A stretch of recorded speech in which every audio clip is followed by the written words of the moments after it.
Good morning, children. Good morning, sir. Good morning. Today, we are going to learn about a new tense.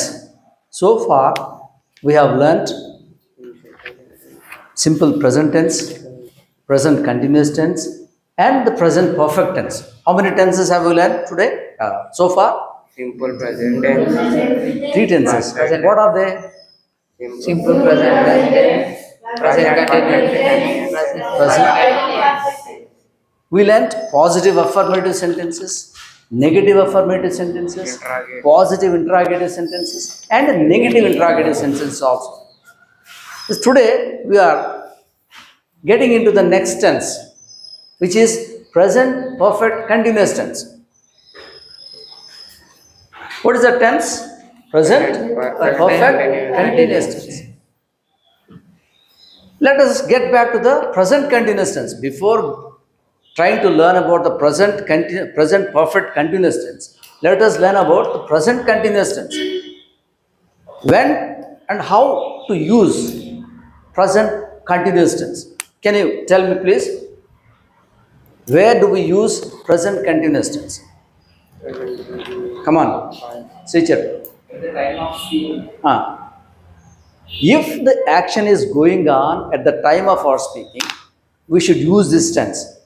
Come on, tell me after me. If the When we want to, come on, repeat. Talk about actions which are happening at the time of speaking. అంటే చూడా అంటే ఏంటి అంటే మనం మాట్లాడుతున్న time లోపల జరుగుతున్నటువంటి పని గురించి అవి జరగబోయేవో హ్యాబిచువల్గా జరిగేవో లేకపోతే స్కెడ్యూల్డ్ ఈవెంట్సో కాదు. మనం మాట్లాడేటప్పుడు ఆ యాక్షన్ జరుగుతూ ఉండాలి. అలా జరుగుతూ ఉంటేనే ప్రజెంట్ కంటిన్యూస్ టెన్స్ వాడాలి. మరి ఇక్కడ కూడా కంటిన్యూస్ అనే వస్తుంది. మరి ప్రజెంట్ పర్ఫెక్ట్ కంటిన్యూస్ టెన్స్ అని వస్తుంది. మరి ఈ టెన్స్ని ఎప్పుడు వాడాలి అది మనకి అవసరం. దీని గురించి మనం ఈరోజు తెలుసుకుంటాం. Present, what is the tense now? Present perfect continuous tense. In both the tenses, there is a word continuous. There is a word continuous. Present, perfect, continuous. In present continuous tense also, there is the word continuous. But there is a difference between these two continuous tenses. There is a difference. Now we are going to learn about that difference. Where to use present continuous and where to use present perfect continuous tense. Suppose, నేను ఇప్పుడు ఏం చేస్తున్నాను? teaching. I am teaching. What are you doing? You are listening to me. You are listening. You are learning something from me. These two actions are going on at this time. ఏం చేస్తున్నాయి? ఇవి రెండు actions ఇప్పుడు జరుగుతున్నాయి. కొద్దిసేపటి తర్వాత ఏమవుతాయి? అయిపోతాయి. అర్థమవుతుందా? అంటే these actions happen for a short time. కొద్దిసేపు మాత్రమే జరుగుతూ ఉంటాయి.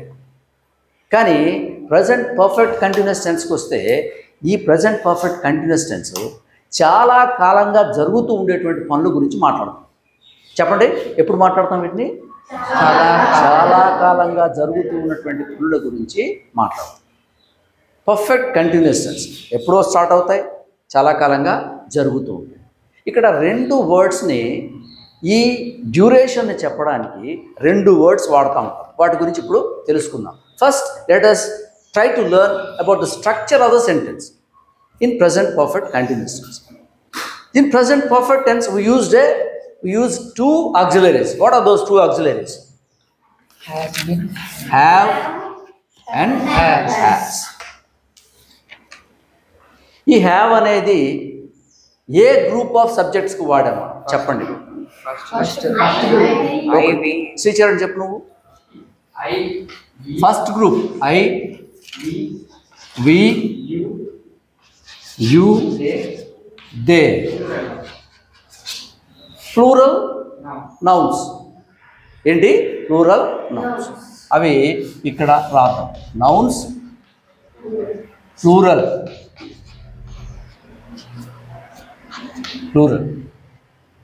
సో ఈ అవి ఉన్నప్పుడు when the subjects are either of these four are the nouns plural we use the auxiliary have in order to talk about actions which have already been finished a little while ago.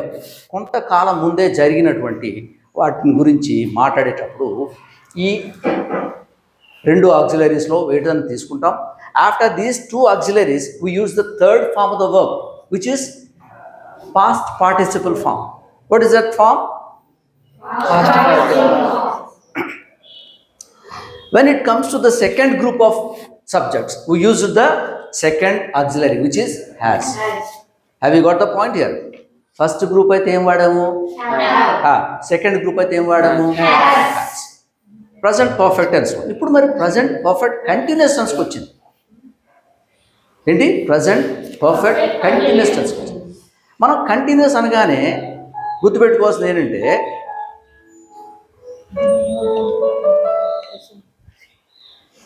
Continuous అనగానే గుర్తుపెట్టుకోవాల్సింది ఏంటంటే అందులో ఒక state verb ఉంటుంది. ఏముంటుంది? State verb ఉంటుంది. మనం present continuous tense వాడినప్పుడు 3 స్టేట్ వర్బ్స్ని ఆక్సిలరీస్గా వాడాం. 3 స్టేట్ వర్బ్స్ని ఆక్సిలరీస్గా వాడాం. What are those 3 state verbs are the auxiliaries that we use in present continuous tense? ఏమేమి వాడాం? ప్రజెంట్ కంటిన్యూస్ టెన్స్లో 3 వాడతాం. కంటిన్యూటీని గురించి చెప్పడానికి, ఒక యాక్షన్ జరుగుతుంది అని చెప్పడానికి 3 ఆక్సిలరీస్ని మనం వాడాం. ఏంటంటే అర్జున్ చెప్పు.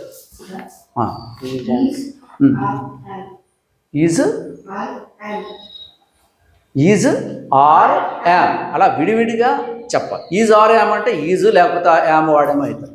ఆర్ అంటే మీనింగ్ ఏమున్నది మనకి? లేకపోతే, లేక అని వస్తుంది కదా.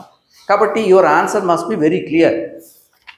am, is, are the 3 auxiliaries which have been used in the present continuous tense. ఈ మూడింటిని మనం ప్రజెంట్ కంటిన్యూస్ టెన్స్ అప్పుడు వాడుకుంటూ వెళ్ళాం. ఇప్పుడు మనం ఈ టెన్స్లో అడిషనల్గా దీన్ని వాడతాం, ఈ రెండింటిని వాడతాం.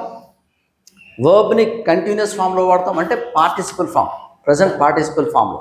అంటే దానికి ఏముంటుంది? ఇప్పుడు ఒక పని జరుగుతుంది అని చెప్పడానికి మనం ఒక వర్బ్ తీసుకొని V1 ఫామ్ తీసుకొని దానికి ఏం కలుపుతాం? ఇక్కడ ఏం కలుపుతాం? ఇక్కడ చూడు, నన్ను చూస్తే రాదు. ఇక్కడ వర్బ్కి ఏం కలుపుతాము? చెప్పాలి, అది క్లియర్గా ఉండాలి. మీ సౌండ్ ఇంగ్ ఫామ్ కలుపుతాం. వర్బ్ ఉంటుంది, ప్రక్కన ఇంగ్ ఫామ్ ఉంటుంది. ముందు ఏముంటుంది? ఆక్సిలరీ ఉంటుంది. ఏం ఆక్సిలరీ ఉంటుంది? యామ్ కానీ, ఈజ్ కానీ, ఆర్ కానీ ఉంటుంది. ఇవి ఏ టెన్స్లో? Present continuous tense.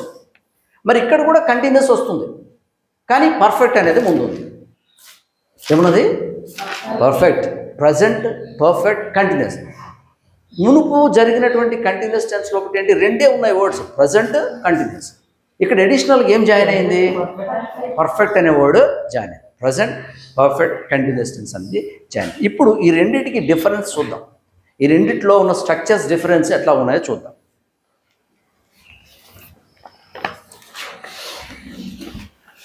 Present continuous టెన్స్లో కూర్చో. ప్రజెంట్ కంటిన్యూస్ టెన్స్లో మనం ఏం చేసాము? సబ్జెక్ట్ ప్లస్ ఆక్సిలరీస్ ఏమేమి ఉన్నాయి? Am, is, are. ఈ 3 ఆక్సిలరీస్ని మనం వాడాం. ప్రక్కన వచ్చేటువంటి వర్బ్కి ఏం కలిపాము? Ing form కలిపాము. ఇక్కడికి సెంటెన్స్ అయిపోయింది. ఆబ్జెక్ట్ అనేది మన చాయిస్. ఫర్ ఎగ్జాంపుల్, అతను టీ తాగుతున్నాడని చెప్పాలనుకోండి, అప్పుడు అతను అనేటువంటి సెకండ్ గ్రూప్ ఉన్నది. ఇక్కడ సెకండ్ గ్రూప్ ఏంటి? ఈ, షీ, ఇట్, నౌన్, సింగులర్. ఈ గ్రూప్స్కి మనం ఏది వాడాము? ఈజ్. ఇప్పుడు ఫస్ట్ పర్సన్ సింగులర్కి ఏది వాడాము? థర్డ్ పర్సన్ అయితే ఏది వాడాము? ఇది మనకి రూల్, స్ట్రక్చర్ అనేది ఇట్లా ఉంది. In order to frame sentences in present continuous tense, this is the structure that we should follow rigidly. స్ట్రిక్ట్గా మనం ఇది ఫాలో అవుతాం. అర్థమవుతుంది కదా. ఇప్పుడు మనం next we are coming to the next pattern of sentences, next structure. అది ఏంటి? Present perfect continuous tense. Present ఇప్పుడు రాద్దాం. Present perfect continuous. Present perfect continuous tense. ఇదే టెన్స్ ప్యాటర్న్. ఇది ప్రజెంట్ కంటిన్యూస్ ప్యాటర్న్. ఇది ప్రజెంట్ కంటిన్యూస్ ప్యాటర్న్. ఇప్పుడు మనం పైన present perfect continuous tense pattern రాసుకున్న తర్వాత అది ఎక్కడ ఉపయోగించాలో మనం చూద్దాం. Present perfect continuous tense pattern ఏంటంటే సబ్జెక్ట్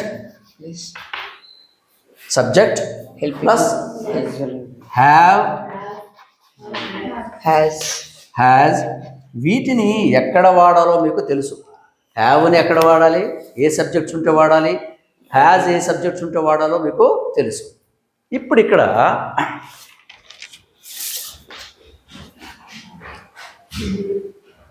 ఇక్కడ మనం ఇక్కడ ఏం చేసాము?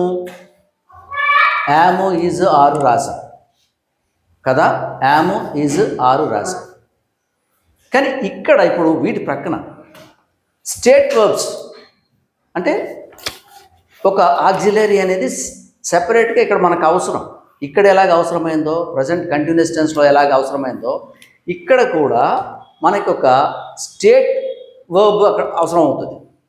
అది ఏంటి అని అంటే బీన్. ఏం రాయాలి? వీటి ప్రజెంట్ పర్ఫెక్ట్ కంటిన్యూస్ టెన్స్లో హ్యావ్ కానీ హ్యాజ్ కానీ రాసిన తర్వాత ఏం రాయాలి? బీన్ రాయాలి. ఆ తర్వాత వర్బ్ యొక్క కంటిన్యూస్ ఫామ్ రాయాలి. ఇక్కడ V1 ing ఫామ్ రాయాలి. This is the structure in present perfect continuous tense. చెప్పండి ఇప్పుడు సబ్జెక్ట్ ఇక్కడ చెప్పు చూడు. Subject plus have and has plus ఎంతమందికి అర్థమైంది ఇది స్ట్రక్చర్? ఎంతమందికి అర్థమైంది? ప్రజెంట్ పర్ఫెక్ట్ కంటిన్యూస్ టెన్స్లో మనకి స్ట్రక్చర్లో మొదట ఏమొస్తుంది? తర్వాత ఏమొస్తుంది? తర్వాత ఏమొస్తుంది? చెప్పండి మళ్ళీ గట్టిగా. V1కి ఇంగ్ ఫామ్ వస్తుంది. ఫర్ ఎగ్జాంపుల్ ఐ తోటి రాయాలనుకోండి, ప్రక్కనేమొస్తుంది? హ్యావ్. తర్వాత ఏమొస్తుంది? తర్వాత ఏమొస్తుంది? అయితే ఇక్కడ వరకు మనకు స్ట్రక్చర్ తెలుస్తుంది. కానీ we must know the occasions where we should use this tense. ఎందుకంటే కంటిన్యూస్ అనేటువంటిది ఇంకోటి ఉంది. మరి దాన్ని వాడాలా, దీన్ని వాడాలా, ఈ డిఫరెన్స్ తెలియాలంటే ఇక్కడ ఏ అకేషన్స్కి దీన్ని వాడాలో మీరు తెలుసుకోవాలి. నన్ను చూడాలి. You have to look at me. If you really want to understand what I'm trying to explain you should look at me the way I'm explaining. If you look in to the notebooks you cannot understand what I'm trying to explain. కాబట్టి నన్ను చూడండి, మీకు తెలుసు. చూడండి, ఒక పని ఎప్పుడో start అయింది. మీరు మాట్లాడేటప్పుడు కూడా అది జరుగుతుంది. ఎప్పుడు? మీరు మాట్లాడేటప్పుడు కూడా జరుగుతుంది. అంటే డ్యూరేషన్ అనేది కొద్దిసేపు కాదు, చాలా కాలంగా జరుగుతున్నటువంటి యాక్షన్స్ గురించి చెప్పడానికి ఈ టెన్స్ని వాడుకోవాలి. ఎప్పుడు వాడాలి? ఇప్పుడు అర్థమైందా? ఉదాహరణ చెప్తాను. I give you an example. For example, నేను 8 గంటలకు స్టార్ట్ చేశాను. 8 గంటలకు స్టార్ట్ చేశాను ఒక పని. మార్నింగ్ 8 o'clock స్టార్ట్ చేశాను. సాయంత్రం మాట్లాడుతాను దాని గురించి. ఎవరో వచ్చి అడిగారు, ఎంతసేపు అవుతుంది నువ్వు పని చేయబట్టాలి. ఇలాంటి సందర్భంలో నేను 8 గంటల నుంచి చేస్తున్నానని చెప్తాను. ఎప్పుడు? మార్నింగ్ 8 o'clock నుంచి చేస్తున్నానని చెప్తాను. ఎలా చెప్తాం? ఇప్పుడు ఇక్కడ తీసేస్తాను, మీరు ట్రై చేయండి. ఇప్పుడు ఏం చెప్తారో చూద్దాం.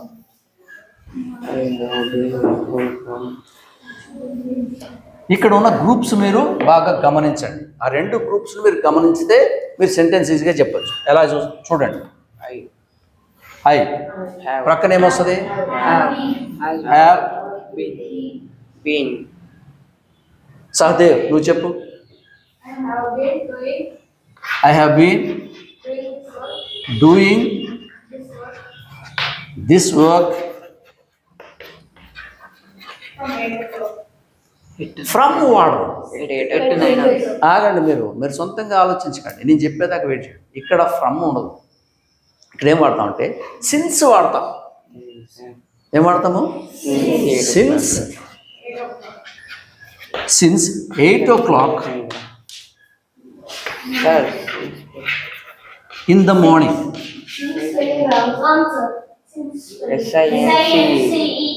SINCE. Since 8 o'clock in the morning. గుర్తుపెట్టుకోండి, sentence after finishing a sentence what should be there? Full stop must be there. కూర్చోండి, ఆన్సర్ చేసిన వెంటనే కూర్చోండి. అయిపోయిన తర్వాత మళ్ళీ నేను చెప్పేదాకా వెయిట్ చేయకండి. కూర్చోండి. ఇప్పుడు ఏం చేస్తాం? ఎలా రాసాం సెంటెన్స్ని? చెప్పండి, చదవండి ఒకసారి.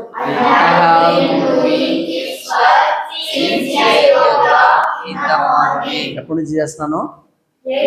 Since 8 o'clock in the morning. ఇప్పుడు 8 o'clock నుంచి నేను 5 o'clock మాట్లాడుతున్నాను ఈవినింగ్ అనుకుందాం. Suppose that I have been doing a work since 8 o'clock and talking about that action at 5 o'clock in the evening. 5 o'clockకి మాట్లాడుతున్నాను నేను, మార్నింగ్ 8 o'clock నుంచి చేస్తున్నానని. ఇప్పుడు ఒకటేమో పాయింట్ ఎప్పుడు స్టార్ట్ అయింది పనో చెప్తున్నాం, ఇప్పుడు డ్యూరేషన్ చెప్తున్నాం. దీంట్లో ఏమని చెప్పాము? పని ఎప్పుడు స్టార్ట్ అయిందో చెప్పాము. రెండో రకమైనటువంటి సెంటెన్స్లో ఏం చేస్తున్నాము? పని ఎంత కాలం అయిందో చెప్తాం. అర్థమవుతుందా? మొదటిది 8 గంటల నుంచి చేస్తున్నానని చెప్తాం. రెండోది ఇప్పుడు లెక్క పెట్టండి, 8 o'clock నుంచి ఈవినింగ్ 5 o'clock ఎంత టైం అవుతుంది డ్యూరేషన్?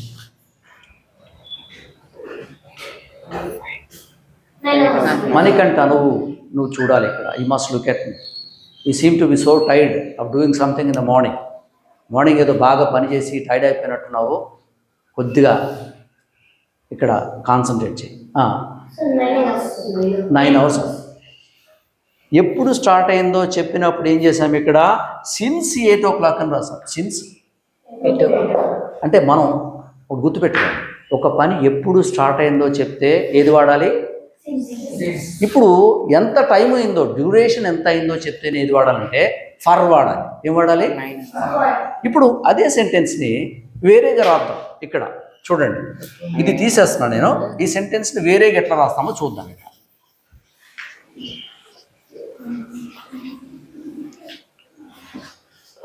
ఐ హ్యావ్, చెప్పండి. Been doing this work for 9 hours. ఇక్కడ ఏం చెప్తున్నాము? We are telling the duration of the action which has been taking place. ఎంతసేపు అవుతుందో చెప్పడానికేమో ఫర్ వాడుతున్నాం, ఎప్పటి నుంచి జరుగుతుందో చెప్పడానికేమో సిన్స్ వాడుతున్నాం. ఎంతమందికి అర్థమైంది పాయింట్? కన్ఫ్యూజన్ ఏం లేదు కదా? ఏమన్నా కన్ఫ్యూజ్ అయ్యారా? ఎప్పుడు స్టార్ట్ అయిందో చెప్తే ఏది వాడుతున్నాము? ఎంతసేపు అయిందో చెప్తే ఏది వాడుతున్నాము? అంటే డ్యూరేషన్ చెప్పాలనుకుంటేనేమో ఫర్, ఎప్పుడు స్టార్ట్ అయిందో చెప్పాలనుకుంటేనేమో సిన్స్. For 9 hours. ఓకే, ఇక్కడ అర్థమైపోయింది కదా? ఇక్కడ సబ్జెక్ట్ అయి ఉంటే ఇది రాసాం. Let us now change the subject and alter the pattern or the structure of the sentence. If we want to change the subject, what happens? Correspondingly దాని auxiliary అనేది మారుతుంది. ఇక్కడ మనం హీ చేసామనుకోండి, దీన్ని హీ రాసాం. ఇప్పుడు ఇది ఏమవుతుంది? సేమ్ సెంటెన్స్ అలాగే ఉంటుంది. సెంటెన్స్ అలాగే, అందులో చేంజ్ ఉండదు. Only when we want to change the subject of the sentence, then the auxiliary will change corresponding to the subject. ఎంతమందికి అర్థమవుతుంది? ఓకేనా? అంటే మనం చేసేది ఏంటి? పని ఇక్కడ సబ్జెక్ట్ చేంజ్ చేస్తున్నాం, దాని ఆక్సిలరీని చేంజ్ చేస్తాం. ఈ రెండే హ్యావ్ హ్యాజ్లు రెండే మారుతుంటాయి. Depending on the subject we are using the sentence we change the auxiliary. That is the secret of fluency. When we want to change the subject, we have to change the auxiliary correspondingly. దాని auxiliary ఏదో మనం దాన్ని అక్కడ use చేస్తాం. ఇప్పుడు ఒక sentence చెప్తాను, రాయండి. వాళ్ళు 10 సంవత్సరాలుగా ఈ టౌన్లో నివసిస్తున్నారు. వాళ్ళు 10 సంవత్సరాలుగా ఈ టౌన్లో నివసిస్తున్నారు.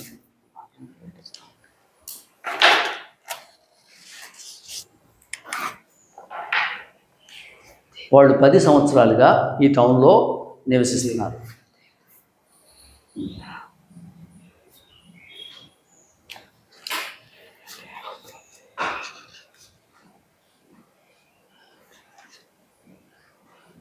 మీరు you look at this example and try to change the subject and the verb.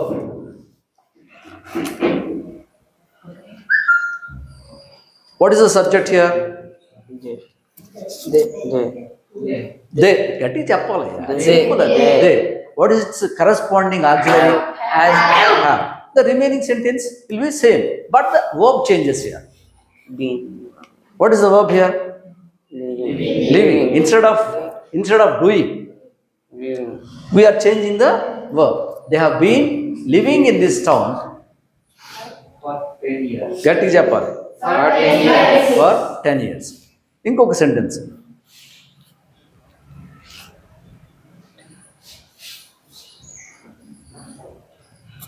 Morning 9 గంటల నుంచి మేము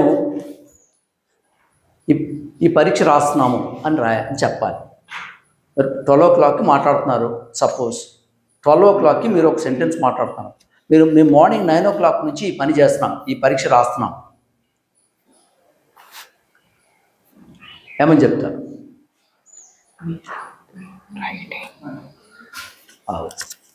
అగస్త్య, నువ్వు ఆన్సర్ చేయాలి. నువ్వు నన్ను చూడట్లేదు, నేను గమనిస్తున్నాను. అనికంట నువ్వు కూడా చూడట్లేదు, గమనిస్తున్నాను.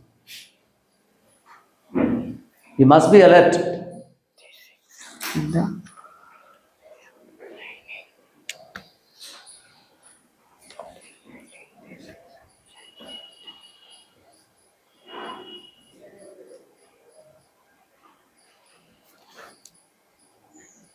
Nana Nishita, you answer my question.